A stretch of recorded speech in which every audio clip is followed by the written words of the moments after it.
Проблемот со идентитетот не е затворен, штом лидерот на опозицијата отворено се сомнева во тоа дека премиерот не е директен наследник на Панче и Трајанка, туку обелоденува информации за родослов и корени, кои не одговараат на досега познатата вистина.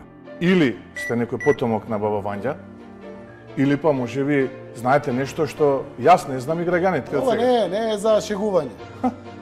Уште поголема веројатност на ова тврдење му дава научно-истражувачката дејност која има спроведено наследникот на Груевски, кој реферирајќи се на авторитети, тврди дека се тоа факти кои не може да бидат пренебрегнати. Прифатете го ова што ви го велам како професор ви го кажувам, не ви го кажувам ова како Христијан Мицкоски. Ова не е за шегување. Иако и самиот изрази недоверба во наводите, првиот човек на владата сепак со низа искази, со кој укажува на влијанието со кое општеството според него добива природна форма, делумно ги покажува своите супермоќи. Го отвори суцото како попка. Ова не е за шегување. Но сличен проблем со идентитетските прашања има и ривалот на Заев. Откако постојано демантираше дека подолго време од потребното бил под старателство, опозицијскиот фронтмен сепак на крајот призна дека не само што потекнувал, туку и се развивал под влијание на јасно менторство. И еден семестар, да, бев асистент и кај мојот татко. Точно е тоа. Ова не е за шегување. Откако овој проблем конечно беше расчистен, на површина излезе името. Неговото утврдување понекогаш не зависи од тој што сака да крсти, туку од оние чиј пород треба да биде представен. Може би некој со својот кум и не се има. Ова не е за шегување.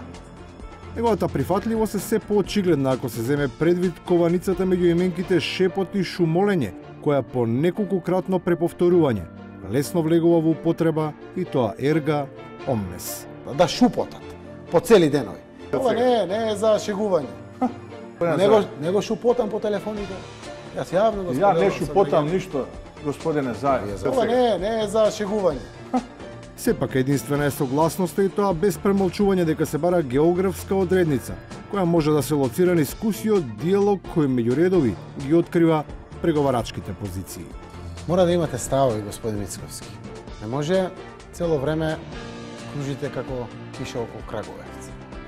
Ја не сум како киша околу Краговец, него сум како надојден вардар. Ова не е за шегување. Откако конечното решение на повидок време е да се соберат плодовите од успехот, Мицковски предупредува дека годините полека поменуваат, па се намалува и моќта. На Тевдовски му велев за 2017 нема да ти порасне 2,6.